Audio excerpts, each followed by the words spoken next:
Good morning, good morning, good morning, good morning. Hey everyone, this is Aerica Karriem, and I am so excited to be here this morning. Listen, if you are new to me, I am a relationship coach, a speaker, a family mediator, and a author. And so, this series we're going to be focused on mother-daughter relationships, which is so important because, in my belief, I believe that we are definitely more powerful together than we are apart. We're more powerful by raising.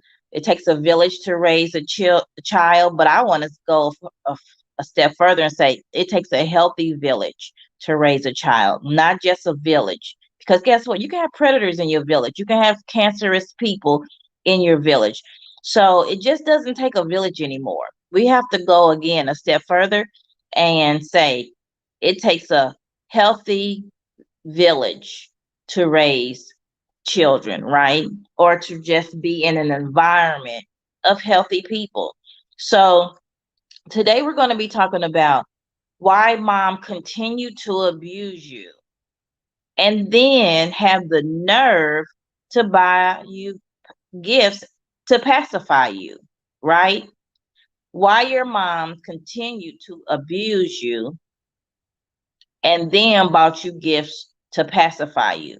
So I added that and had the nerve. I just added that. But why are so many people have been abused in the past, and why are so many people in the present now and in the future going to be abused? It's because they don't know anything else. What happens is they were severely scolded, or they were abused, or beaten up, and that's all they know. Is that's just plain and simple. That's all they know. And it would be like, if you know you didn't like it when you were younger, why in the world would you grow up and do that to your children? It's because you just don't know anything else. You didn't like it, but again, I'm going to keep saying this, and you know it already. Hurt people hurt people.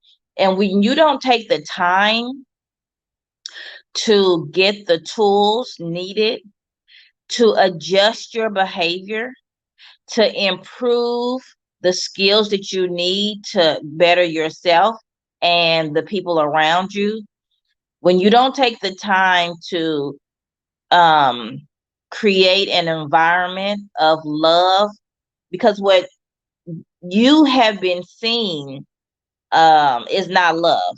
And so many people think that, okay, I might not have been physically abused, but sometimes you can also be mental abuse, right? Emotional abuse, um, and the list goes on and on. There's so many type of abuses, right? But the fact of the matter is that people just don't know what else to do. They don't know what else. They don't have the tools under their belt to change. And so it hurts people for generations upon generations. And it had for the last 400 years back to slavery, on when the black folks would get beat. And so that's the only other place and behaviors that we can relate it to, right?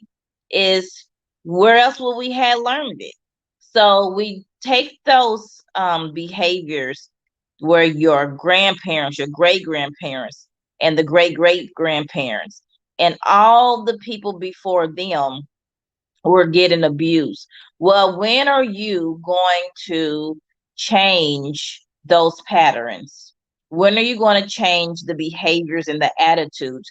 And how else do we um what else can we do to discipline our children? That would be for another video. But I just wanted to share with you, um, parents, they just don't take responsibility for their actions. So it's like, where do the gift portion come in? Oh, okay, we know we got abused, but why in the world would they pacify me with gifts? It's because Grown people, some grown people, most grown people just don't take responsibility for their actions. They don't know how to apologize. They know they wrong, right? They don't know how to say I'm sorry. And so it's like, hey, I'll buy you this gift. I hope you forgive me. They're never going to say those words, but then guess what? The behavior persists because again, they don't know how to change the behavior. Nobody will say, hey, I need this help. Hey, I need improvements. Hey, I'm tired of this trial and error because it happened to me. I just want to make sure that it doesn't happen to my children, right? And so we go years and years and years, and we will buy so many things, but we won't buy personal development. We will go to concerts, or we will spend time going to conferences, or we'll spend time doing the basics, but a lot of people, I won't say nobody because we do have people that there are tons of people that will get in the trenches to do the work so they can actually change. But there's not many people that will say, you know what, let me see how I can better myself so that we don't continue this generational mess, this generational dysfunctions, right? So I wanted to just come on here and share with you that the gifts is just a form of an apology. But again, they don't know any better, so the abuse persists. Okay. And so if you had those mother-daughter issues where your mom abused you and bought you gifts to pacify you, right? Or your mom abused you and you're just ready to um get some understanding, right? If you're ready to just heal your heart and you're willing and committed to go through the process, then we have our mother daughter boot camp that we are inviting you to. Okay. There are so many reasons on why a person needs to get in the mother daughter boot camp. And I will tell you that it's not only for yourself, but it is for your children. You have to heal.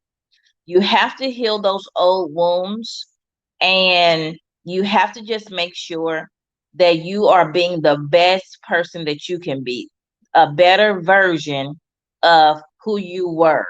And so it's so important that you go through the process, okay? So again, if you are having difficulties in your relationships with your mother-daughter relationships, then you would want to get into our mother-daughter boot camp. Now, why should a person go and get into the mother-daughter boot camp? Basically because they're standing up for themselves now. They're ready to make a radical change in their mother-daughter relationships. They're ready to be able to spend quality time with each other so that you don't have these outbursts um, or the divorce that can come with quality time with each other, because either you're either disrespecting each other, and there's just no boundaries in place for the mother-daughter relationship. But there's so many reasons on why a person should attend, and the number one reason is that you're just ready to commit to the healing your own self, right? Now, people do ask, well, my mother's not willing to come, but I still need the healing. You know what I say? I say, you know what? If I don't care, because at the this point and at all points, I don't care if you have a father that needs to come up. Some people's mothers are passed away already, right? But you say, you know what? Me and my father needs the healing. Me and my older sister needs the healing. Or maybe you are the older sister and you want to enroll your younger sister in a conversation that she needs to come with you. The purpose of this is so that you can, number one, heal, but number two is that you and your current environment, or the environment, your future environment that you want to um, create, can all be on the same page. How do you have a relationship with somebody that you haven't been seeing eye to eye with? You have two totally different experiences. You have two totally different communication styles. And then you just think that it's just going to automatically fall into place. The words that's when people say time heals all wounds, that is a bunch of hogwash. Okay, stop that right now. Time does not heal all wounds. That's why people go 7 years, 10 years, 20 years, even on their deathbed, they still are not healed. And so we don't want that for you. So again, I invite you and I encourage you to take a stand for yourself and your family, and just become an advocate for you and yours, right? Your environment that you want to create. All right. So again, I'm Aerica Karriem. You can like this video, share it, subscribe, and follow, depending on what social media platform you're on. Like, share, subscribe, and follow. Like, share, subscribe, and follow. Like, share, subscribe, and follow. Okay? Talk to you soon. Bye-bye.